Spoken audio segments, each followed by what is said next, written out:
Et nous sommes en direct, on la remercie, avec Jean-Luc Mélenchon en direct d'Hénin-Beaumont. Bonsoir Jean-Luc Mélenchon, merci d'être avec nous. Le Front National vous a mis KO au match aller à la présidentielle, KO au match retour à la législative. Allez-vous vous en relever? Pardon? Je dis, le Front National... Je crois que vous vous méprenez, monsieur. Oui, j'ai compris. Je crois que vous vous méprenez, monsieur. Il ne s'agit pas d'un match de boxe. Personne n'a mis KO qui que ce soit. Bah là, vous êtes éliminé. J'ai ici gagné 1000 voix et 8 points, si vous voulez bien l'observer, et faire du commentaire politique et non pas du match de boxe. Donc vous êtes éliminé, Jean-Luc Mélenchon.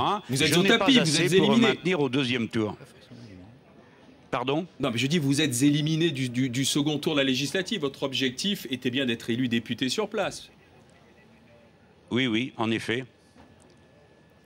Donc c'est un échec.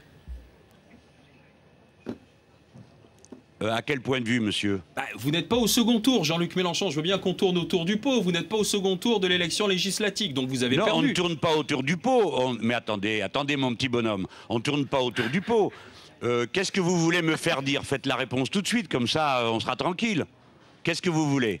Non, match KO, etc. Vous aussi. Ce soir, vous êtes KO par France 2. Votre émission présente donc aucun intérêt, vous le savez bien. Écoutez, elle présente peut-être aucun intérêt en attendant que vous êtes en direct. Mais écoutez, Jean-Luc Mélenchon, donc, vous n'êtes pas au second tour. Le combat politique, monsieur, c'est de synthèse. Non, le combat politique, c'est comme la télévision. Ça consiste à faire avancer des idées, à se présenter, à dire des choses, voilà. Oui, mais est-ce que vous êtes déçu ce soir, Jean-Luc Mélenchon, de ne pas avoir été voilà une question qualifié, un peu plus sensée. Bien sûr. De ne pas avoir été qualifié au deuxième tour, mais qui reste sur le fond exactement la même que celle de mon ami Alain. Oui, ça c'est une question qui est intelligible. Est-ce que je suis déçu? Bien sûr. On préfère toujours marcher devant et porter les couleurs du combat. J'étais le challenger puisque je partais de 15 points et qu'il me fallait remonter jusqu'à 28 où se trouvait mon concurrent socialiste et 31, Madame Le Pen. Et bien que j'ai avancé, je n'ai pas avancé assez. Ce qui m'effraie dans ce résultat, plutôt que les commentaires stupides que je viens d'entendre, c'est que Madame Le Pen a siphonné les voix de droite et donc elle a une position très forte.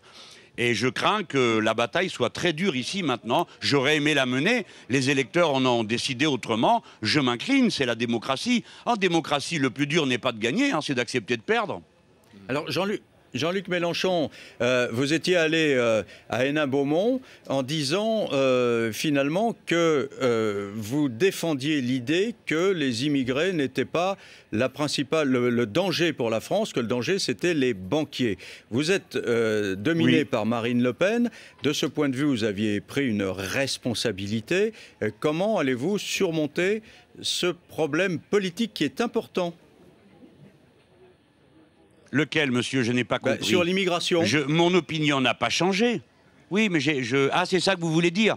Mon point de vue n'a pas changé.